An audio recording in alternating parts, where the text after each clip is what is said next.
오늘 말씀은 마태복음 21장 19절입니다.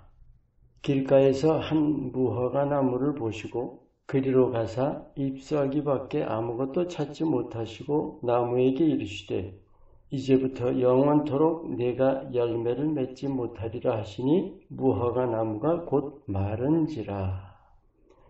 여러분, 성경 읽으시면서 이해가 어려운 말씀을 접할 때가 더러 있죠.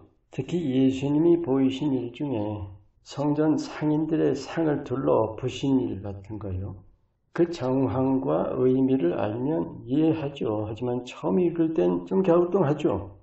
오늘 이 말씀도 열매 없는 무화과 나무를 저주하셨다. 그럼 말라 죽었다는 거.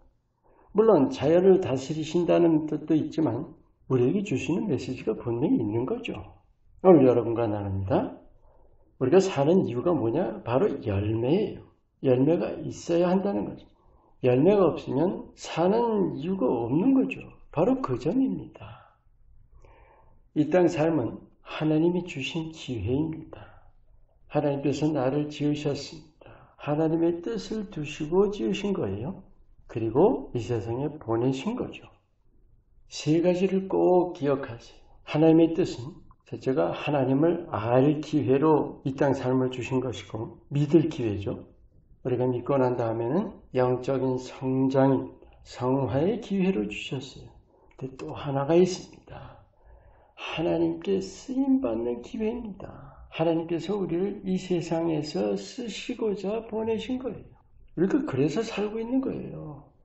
근데 현실은 어때요? 믿으면 다 된 줄 알고 있지 않나요?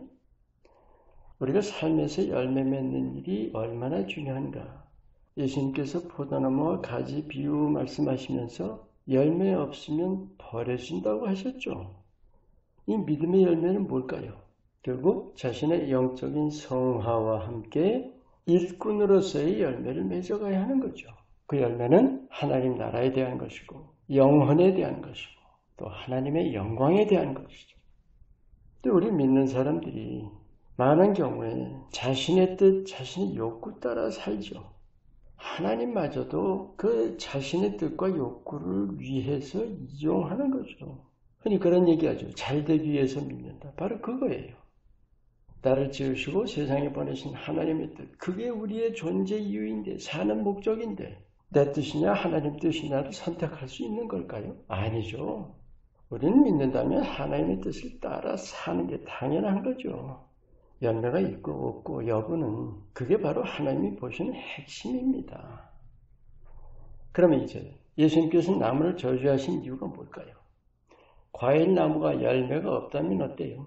과일나무의 존재 이유가 뭡니까? 열매죠? 없으면 존재할 이유가 없는 거예요.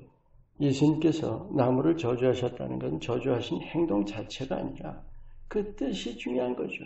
분명한 메시지가 있습니다. 열매가 있어야 한다는 거죠. 열매가 없으면 존재할 이유가 없는 거죠. 우리도 마찬가지예요. 하나님께서 지으시고 보내신 뜻이 있는데 우리가 그것을 이루고 있는가 하는 거죠.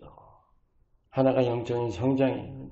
여러분과 자주 나누지만 하나님 나라 영으로 들어가는 겁니다. 우리가 이 땅에서 얼마나 우리의 영이 자라가느냐가 지극히 중요한 일이죠. 그리고 또 하나가 하나님께서 행한 대로 상 주신다 하셨죠. 이 개인적인 상급이기보다 하나님 나라를 위한 도구라는 뜻이죠. 우리가 존재하는 이유, 우리가 사는 목적, 여러분 시인하세요? 그리고 그 이유와 목적을 따라 살고 있는가?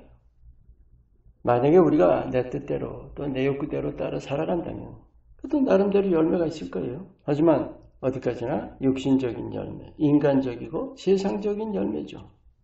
하나님께는 어떨까요? 속빈 강정이죠. 알고 없는 쭉정이입니다. 예수님께서 뭐라고 하셨어요? 꺼지지 않는 불에 태우리라 하셨잖아요. 믿는 자라면 주님이 열매를 기다리신다는 사실을 명심해야 합니다.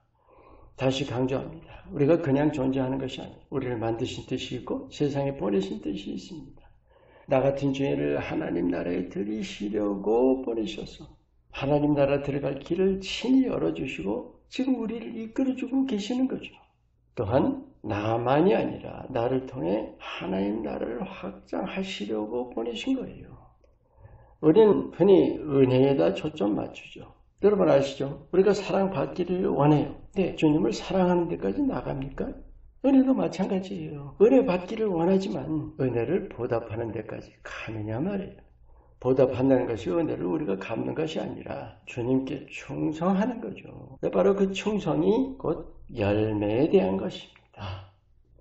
우리가 진지하게 돌아봐야 합니다. 얼마나 충성하고 있는가? 얼마나 열매에 대해서 마음을 쓰면서 믿음의 삶을 살아가고 있는가?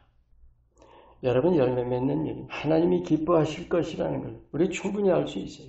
근데 하나님이 기뻐하신다면 하나님께서 어떻게 반응하실 것 같아요?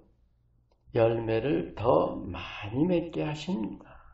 물론 포도나무 비유에서 말씀하신 것처럼 가지를 치시기도 하시죠. 하지만 중요한 것은 열매를 더 많이 맺는다는 거죠. 예수님께서 말씀하셨죠. 너희가 열매를 많이 맺으면 내 아버지께서 영광을 받으시리라. 아멘. 이보다 더 큰 보람이 어디 있습니까? 이 땅 삶은 하나님이 주신 기회입니다. 자신의 영적 성장과 함께 하나님 나라 일꾼으로서의 열매를 많이 맺으셔서 하나님께 영광 돌리시기를 축원합니다. 기도합니다. 하나님께서 우리 하나하나를 세상에 보내신 뜻, 하나님이 우리 삶 속에서 얼마나 열매를 기다리시는가를 깊이 돌아봅니다. 영적인 성장과 함께 하나님 나라 위한 도구로서의 열매를 풍성하게 맺도록 날마다 깨우치시고 성령으로 힘차게 이끌어 주시옵소서. 예수의 이름으로 기도합니다. 아멘.